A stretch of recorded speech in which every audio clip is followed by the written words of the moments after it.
What's going on, man? Welcome back to the basement. I'm Ron, and I gotta be honest, I was helping out my little brother after his fantasy draft. He had his home league with his buddies, and I was like, you know what? Let me see who's available on these ESPN waivers, and it was shocking. Taysom Hill was there, Bucky Irving was there. You had Kareem Vidal, Braylon Allen. Like, there are guys that are legitimately going in like the 12th, 11th round of leagues that are just free, sitting out there on your waiver wire right now. So we're going to go through 10 or so players that are under 30% owned across all ESPN leagues that right after your draft is done or in those last rounds of your draft, you need to be hammering and stashing on your bench. As always, if you enjoy, make sure down below, subscribe, leave a like. Let's go. Yes, stones, like this froze, ice cold, ice around my body like I'm frozen, she gon' let me. Now, I do want to make a note on bench allocation here, all right? There is no need. If you have a defensive kicker, do not have a backup defense or a backup kicker. Right off the bat, there is no need for any of that. You can just kind of grab them off of waivers and stream defensive kicker matchups as you go along. And then also, if you have any of these quarterbacks or tight ends, right, you do not need a QB2 if your QB1 is Jordan Love or better, and you don't need a tight end 2 if your tight end is Njoku or better. These spots should be reserved for these bench stashes. I'll also say as well, if you have a guy like Adam Thielen or like this old vet on your bench that'll never really get into your lineup, you can also remove them from your bench for these better, lesser owned running backs, because I want to prioritize my bench to have lottery tickets, right? This year's Kyron Williams, this year's Zach Moss, Jerome Ford, any of those guys, they all come from just sitting on your bench. And if you get them now, you don't have to spend all of your fab budget or your waiver priority after week one. So let's talk about the running backs. These guys are 30% or less owned. I will say honorable mention, guys who were just above 30% that did not meet the cut. You had Jaleel McLaughlin and Rico Dowdle in that like 33 to 36% range. Those guys, super high priority bets, but I will say who is in the same tier as those guys, but is only rostered in 22.6% of ESPN leagues right now, which is shocking, is Jaylen Wright. Now, we're going to go in order of how I would rank these players, not just their rostered percentage. So, with Jaylen Wright, in my rankings, he's a 10th round pick. So, if you can conclude a 15-round draft and then pick up this guy for free, that is massive. Like, I have him ahead of Nick Chubb and Zeke Elliott, guys who are getting drafted in your home leagues right now. Jaylen Wright just seems to be absolutely slipping or even just making it to waivers. And this is an offense we know will score points. We know we'll have an explosive offense with Mike McDaniel.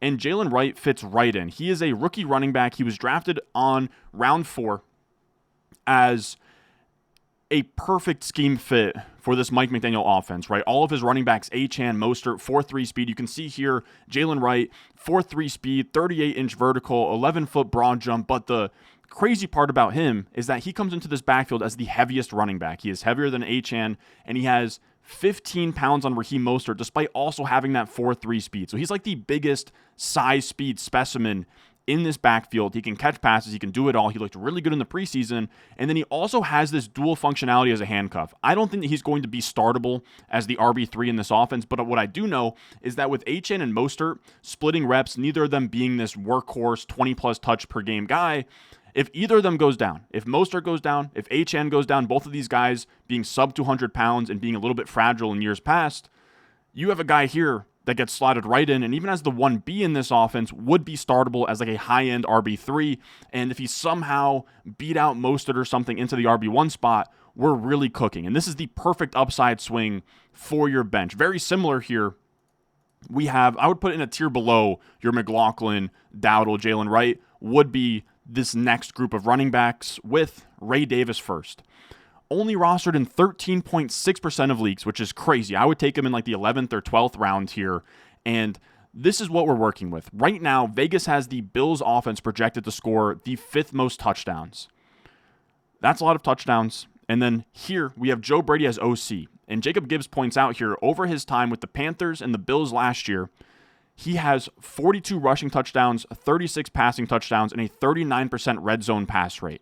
That is lower than Jim Harbaugh's rates with the 49ers, meaning that when Joe Brady gets in close, he wants to punch it in with a running back. And of course, that could be Josh Allen, but I mean, Josh Allen's their franchise quarterback. I don't know how much they want him to be the goal line battering ram. It could be James Cook, but as much as I love James Cook, he is 199 pounds. Bring in Ray Davis or Ramon Davis. He is 211 pounds, 5'8", so like much more compact. And this is a guy who had 14 rushing touchdowns in his final season at Kentucky. And then he also added 29 receptions and 33 receptions in his final 2 years, making him this running back that can have standalone value, kind of like Gus Edwards last year, right? Where he could just be a 10-plus rushing touchdown guy out of nowhere. Or James Cook goes down, and all of a sudden you have a between-the-tackles grinder who can punch in on the goal line and then also catch passes out of the backfield. So he is really exciting, a running back in an explosive, high-scoring offense. Those are the guys we want. And then our third running back here, let's talk through Bucky Irving. I will say we're going to go position by position here. No quarterbacks on this list, just some running backs, wide receivers, and tight ends. Bucky Irving. He's rostered in 12.2% of these leagues, and this is more of a bet against Rachaad White here, where as a rusher last year, he was outside the top 40 in like every major statistic of elusiveness rating, missed tackles forced per rush, explosive rush percentage, yards to contact, everything. Now, of course, the offensive line has something to do with it. You also have a situation where he had the second most carries in the NFL last year, and very rarely do we see a running back this inefficient just get the same amount of volume. Now, I'm not saying Bucky Irving can be, he's not going to come out here and be the lead running back in week 1. But what I am saying is that he was a really good prospect in his own right outside of his combine. He's undersized. He's a small back. But this is somebody, according to Jacob Gibbs, that has hit 50-plus receptions, 90-plus PFF rushing grade, 30% plus avoided tackle rate. He has juice. He catches passes. And he is someone that could 100% be a thorn in the side of Rachaad White and get like 10 to 12 touches per week, and then sort of grow into a role here where he is now like a featured back in this offense. And then if Rachaad White was to go down, he is then wheels all the way up as like the main running back on this team. They did upgrade the offensive line with Graham Barton. Again, that could help Rachaad White. It could also open the door up for Bucky Irving. I just want to take shots at this backfield knowing that Rachaad White didn't have the most efficient year last year, and Bucky Irving can kind of do it all as like an explosive runner between the tackles and then also a really good pass catcher out of the backfield. And then I really do like Kareem Vidal as well. This is somebody most likely, as you're watching this, is sitting on your waiver wire because he didn't play in the first preseason game, and then second preseason game he actually looked really good, and then I think he might have rested with the starters in the third preseason game. And I just want to take swings on this Chargers backfield, right? This is a team we know wants to run the ball with Greg Roman. Should be a good offense as well, right? They get Joe Alt. They have Rashawn Slater on the other side. They have Justin Herbert at quarterback. And this is a day 3 pick, of course, but he has size, and he also has production, where in his first year at Troy, he had 26 receptions. In his final year, he had 1,600 rushing yards and 14 rushing touchdowns. So he can kind of do it all. And his only competition is J.K. Dobbins off an Achilles tear and Gus Edwards, who most of his game really benefited from the efficiency that Lamar Jackson created in Baltimore. I don't know how that's going to look now that it's Justin Herbert and it's not this like massive rushing threat in Lamar Jackson. I think Gus Edwards can be fine and be serviceable, but he's not the greatest running back in the world by any means, and he's also not a pass-catching running back. J.K. Dobbins is a little bit more of a pass-catching running back, but if the Achilles makes him not even really usable, then all of a sudden Kareem Vidal has this role in a good offense where he's the passing down back, right, in 2-minute drill situations and third downs, and then is also out there just mixing in between the 20s and potentially, going 50-50 on the goal line with Gus Edwards, and all of a sudden that's a really interesting profile. So for me, especially as a guy who's not a pure handcuff, I would be looking to add him ASAP as well. Now, I will say as well, Jordan Mason, I know a lot of you guys probably had drafts in early August. There's a very good chance that was before the Elijah Mitchell news that Elijah Mitchell would be out for the season. He's only rostered on 14.7% of teams right now. If you can go out there and grab Jordan Mason, you absolutely should, but he is just a handcuff. You're kind of just stashing him. If McCaffrey gets hurt, all of a sudden you have an RB1. And then same deal with Braylon Allen too. He's rostered in 8% of leagues right now. If Breece Hall goes down, instant starter smash. He looked really good in the preseason as well. Now, moving on from the running backs, that was 6 running backs.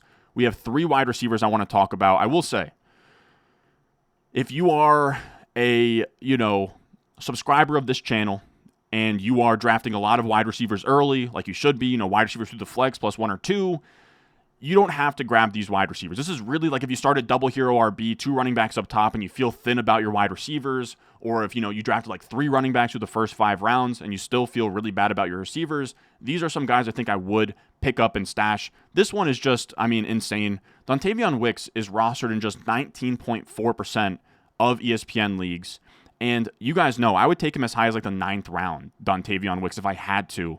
And I get it. This is somebody who is splitting time with Jayden Reed, Romeo Doubs, Christian Watson, but it's one of the best offenses in the NFL, and we've already seen a stretch where they were all healthy. He was second in receiving yards per game. He had the lowest route share, though. So, of course, it's like he was bottom of the totem pole, but he also produced like the rest of them. And the bet here is that he can climb his way up the depth chart, or somebody in Christian Watson who's been banged up all the time, or any of the receivers get banged up, and Wicks all of a sudden is now out there in 2 or 3 wide receiver sets. He becomes a usable fantasy asset in an offense attached to Jordan Love and Matt LaFleur. And I'll also shout out his first down per route run here by Fantasy Points Data.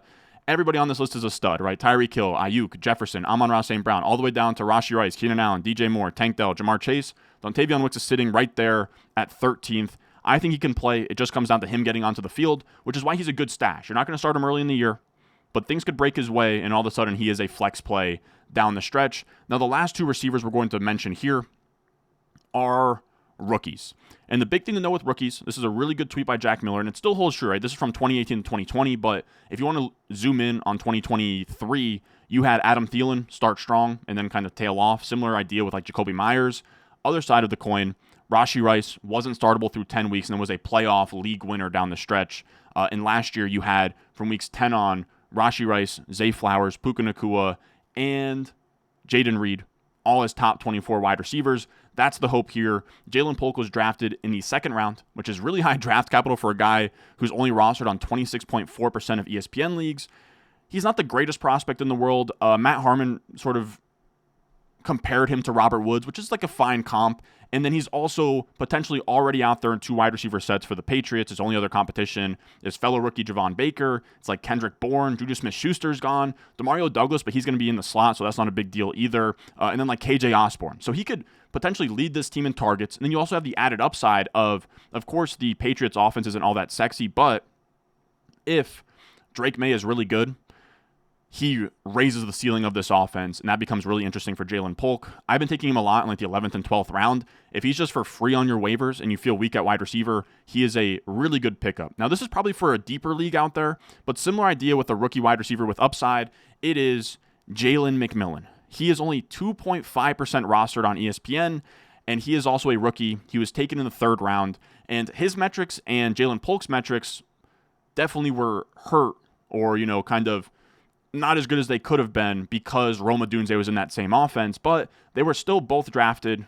Jaylen Polk in the 2nd round, Jalen McMillan in the 3rd round. So the fact you had a wide receiver go top 10, 2nd round, and 3rd round tells me that all of these guys are pretty damn good, right? This is a stacked offense. Any production is good production. And he was kind of like this poor man's JSN where he could work out of the slot, he could work out on the outside. His per route numbers were really good, and he was producing next to a guy like Rome Odunze and produced enough to get drafted this highly on the 3rd round. Now, sure, a little bit of a conflict of interest with Chris Godwin in the slot, but they're saying Jalen McMillan is going to play on the outside, and the reviews are already pretty crazy for him. We have Todd Bowles already speaking very highly of him here from Coach Speak Index. He had a lot of versatility in college. He played slot, he played Z, he played X, so he's a very intelligent player, so that gives us more advantages.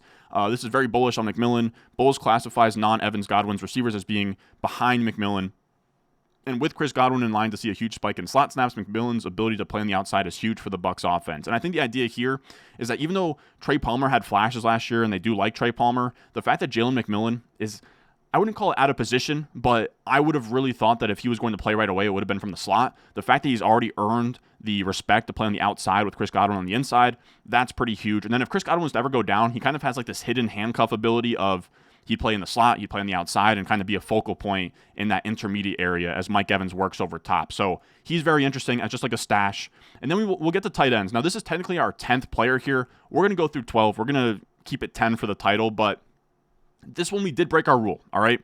40.7% rostered is not under 30%, of course, but there's something up with Taysom Hill where I think some leagues, like especially if you're doing one in person, like with stickers, Taysom Hill might not even be a tight end on those stickers. I think that there's going to be a lot of places or a lot of leagues, like home leagues that are more casual, that Taysom Hill just fell through the cracks as somebody that nobody really thought was going to be a tight end.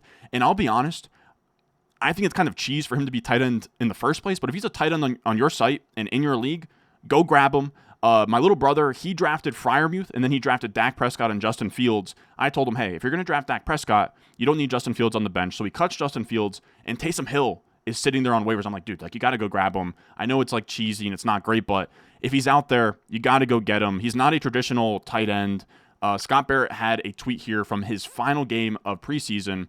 He had 71% of the snaps with the starters. He had 2 snaps out wide, 2 snaps as a slot wide receiver, 8 snaps at tight end, 9 snaps in the backfield. And especially with a guy like Kendre Miller on IR and not really playing, Taysom Hill's like the RB2, and then he's also like kind of the QB2 here. I know that Spencer Rattler is there. There's just a lot of outs here, and he also has like huge upside on a weekly basis where if you don't have one of the top guys, Taysom Hill is your next best bet to give you like 20 points in a given game. So if you are out here with a tight end again, but below that line we talked about in the beginning, right? So if you have a tight end that's like Brock Bowers, Goddard, Schultz, Freiermuth, Musgrave, anything like that, grab Taysom Hill as like a nice balancing act of like you get 2 options per week to sort of figure out your tight end spot. Now, players that are actually going to be available in most leagues here. First, we'll talk about Hunter Henry. Not the sexiest pick in the world, but he is only rostered in 10.2% of leagues right now. And you get a spot where we talked about it with Jalen Polk.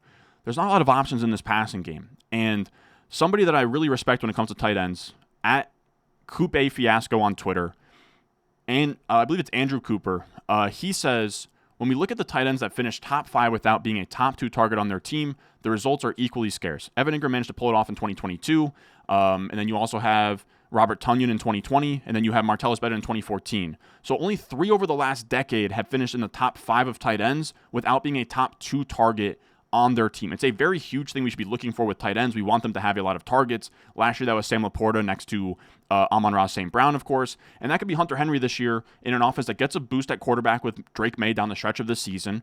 And we've seen in the past him kind of like score touchdowns and just be on the field and get you like a tight end 10 finish. I think Hunter Henry can give you that. And again, he's a nice floor play. If you have a guy like Bowers or like one of these huge upside swings at tight end, he's a nice, steady. He's not going to win you leagues and finish top 5, but he can absolutely be like a top 10 every week starter, Hunter Henry. And then if you want a really deep one, this is my pick. If there's going to be a Sam Laporta this year, which usually there's not, but if there was going to be one, my pick would be Ben Sonat. He's rostered in only 6.9% of ESPN leagues right now. He's 100% on waivers. And if you have one of these guys, again, if you have like a Dallas Goedert or something, I think he's a perfect guy to pick up on your bench because after Jahan Dotson gets traded out of Washington, their next best target is, I guess you could say, like Austin Eckler. You could say Diami Brown. You could say Noah Brown, who they got from the Texans. But these guys are all pretty fringe.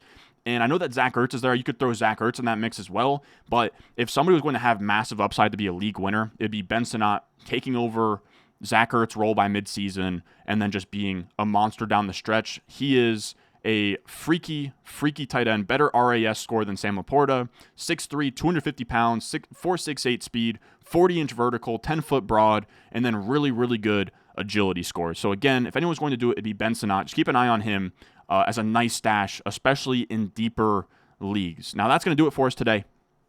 I don't really have much to push. I will say, if any of you guys have other drafts going on, or if you want, I have waiver wire articles I push out every single week during the season. We have weekly rankings as well, all over on the Patreon. Rest of season rankings too, if you want to use my rankings for trades. You can find that all on the Patreon, patreon.com/Ron Stewart. But if not, I just wanted to pop in here and say, you know what? If you finished your draft like a week or two ago and there's somebody that's stale on your bench. Maybe you had Elijah Mitchell on your bench and you cut him, or you had one of these guys who got hurt and you cut him, and you just have like a space you're looking to pick up a guy.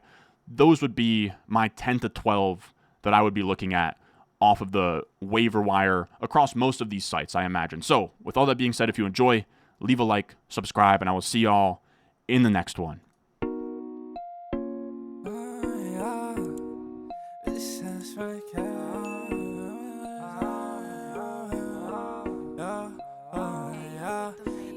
Stones, like this froze, ice cold,